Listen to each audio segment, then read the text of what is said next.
चाय से शुरू हुई थी सरकार और गाय पे अटक गई और विकास की मौसी 10 साल में रास्ते में भटक गई। अभी तो शुरुआत है, ये तो ट्रेलर है, पिक्चर बाकी है।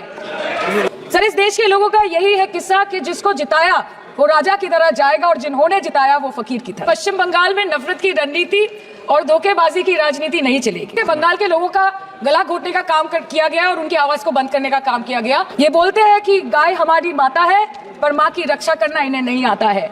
मोदी है तो मुमकिन है सोच के और अच्छे दिन के ख्वाब देख के बीजेपी को वोट दे रहा था। 10 साल बाद वो बोलता है कि मोदी है तो नामुमकिन है। शायद अभी वो किसान है भी नहीं।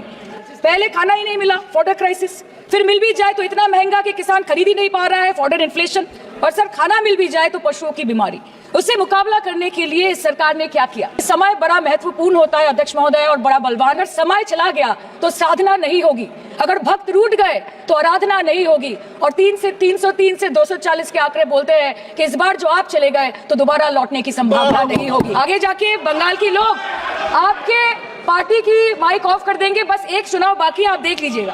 बीजेपी सरकार ने पिछले 10 सालों में इस देश के लिए क्या किया, उससे बड़ी तालिका बनेगी कि 10 साल में क्या क्या कर सकते थे पर किया नहीं। चाहे वो चीन का अनैतिक रूप से इस देश में प्रवेश हो या वो 700 से ऊपर आंदोलन जीवी किसानों की माननीय सदस्य, आप पहली बार बोल रही हैं। पिछले 10 सालों में 1,12,000 किसानों ने इस देश में आत्महत्या की। 10 साल में हर दिन इस देश में एवरेज में 30 किसान हर दिन अपनी जान ले लेते हैं। जहाँ गरीबी से जूझता हुआ एक किसान उसको अपनी गाय भेड़ बकरी को बेचने में मजबूर करते हैं।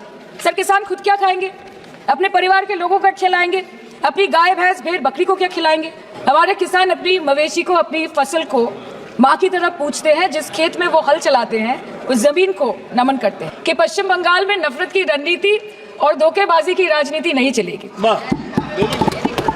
अध्यक्ष महोदय, मैं उम्मीद करूंगी कि आज आप मुझे पूरा बोलने का मौका दें, क्योंकि हाल ही में हुए नीति आयोग की जो मीटिंग हुई थी वहां पे हमारी माननीय मुख्यमंत्री, जो देश की एकमात्र महिला मुख्यमंत्री भी है, उनका माइक बीच राह में ऑफ कर दिया गया था।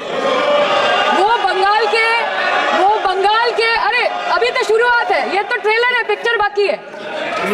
अध्यक्ष महोदय, मैं आपसे ये बोलना चाहती हूँ कि वो बंगाल के हक के लिए यहाँ पे सवाल उठाने आई थी, वो बंगाल के लोगों की बात रखने यहाँ पे आई थी, लेकिन उनका माइक ऑफ कर दिया गया। आपके माध्यम से मैं सदन में उपस्थित वहाँ जो बैठे हैं माननीय सदस्य, कोई भी नीति आयोग या कोई भी घटना को सर एक लाइन डिलीट करेंगे। सर एक लाइन सर मैं यही बताना चाहती हूँ, बंगाल के लोगों का गला घोटने का काम किया गया और उनकी आवाज को बंद करने का काम किया गया। आगे जाके बंगाल के लोग आपके पार्टी की माइक ऑफ कर देंगे। बस एक चुनाव बाकी, आप देख लीजिएगा। Sir, all India Trinamool Congress इस सदन और इस देश का 3rd लार्जेस्ट ऑपोजिशन पार्टी है और हम आपसे धन्यवाद हम आपको देते हैं कि आपने हमको रेलवे, स्वास्थ्य, शिक्षा और आज ये पशुपालन जैसे महत्वपूर्ण विषय पे चर्चा करने का मौका दिया। लेकिन तृणमूल कांग्रेस आगे जाके देश के हर महत्वपूर्ण मुद्दे पे बात करेगा, चाहे वो चीन का अनैतिक रूप से इस देश में प्रवेश हो या वो 700 से ऊपर आंदोलन जीवी किसानों की। माननीय सदस्य, आप पहली बार बोल रही हैं, मैं आपको हस्तक्षेप नहीं करना चाहता, लेकिन जिस अनुदानों की मांगों पर चर्चा सर अभी आ रहे सर नीट के घोटाले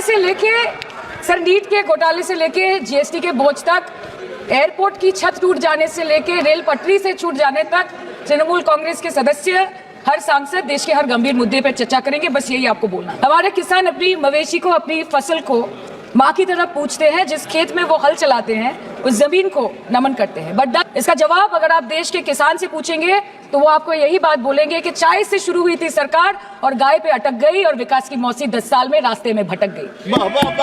सर, किसान खुद क्या खाएंगे? अपने परिवार के लोगों को खिलाएंगे? अपनी गाय भैंस भेड़ बकरी को क्या खिलाएंगे? सर, ऐसे ही वारदात होते हैं जहाँ गरीबी से जूझता हुआ एक किसान उसको अपनी गाय भेड़ बकरी को बेचने में मजबूर करते हैं और अंत में जाके वो अपनी खुद की जान ले लेते हैं। सर, पिछले 10 सालों में 1,12,000 किसानों ने इस देश में आत्महत्या की। एनसीआरबी की एक रिपोर्ट के अनुसार 10 साल में हर दिन इस देश में एवरेज में 30 किसान हर दिन अपनी जान ले लेते हैं। सर, इस देश के लोगों का यही है किस्सा कि जिसको जिताया वो राजा की तरह जाएगा और जिन्होंने जिताया वो फकीर की तरह। सर, ये बहुत गौरक्षा की भी बातें करते हैं, देश के लोगों को ये पता होना चाहिए। तो सर, पहले खाना ही नहीं मिला, फॉडर क्राइसिस, फिर मिल भी जाए तो इतना महंगा कि किसान खरीद ही नहीं पा रहा है, फॉडर इन्फ्लेशन, और सर खाना मिल भी जाए तो पशुओं की बीमारी। उससे मुकाबला करने के लिए इस सरकार ने क्या किया? ये बोलते हैं कि गाय हमारी माता है पर माँ की रक्षा करना इन्हें नहीं आता है।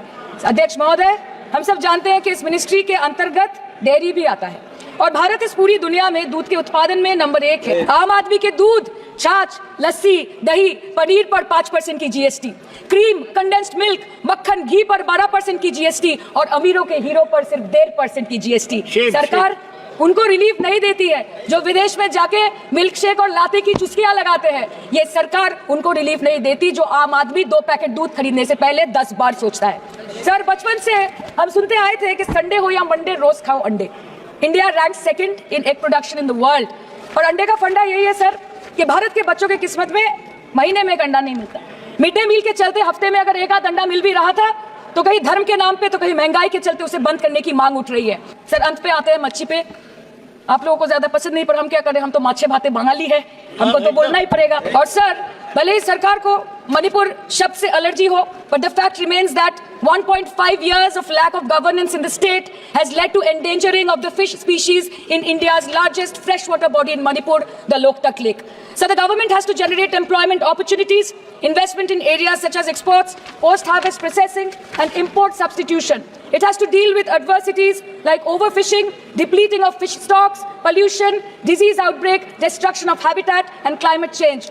So my own parliamentary constituency has assembly constituencies like Baruipur, Shonarpur, Bhangor, which are heavily dependent on these sectors for livelihood. Main crops grown are wheat, rice, vegetable, fruit, oilseed, pulses, cotton and jute, and animal husbandry.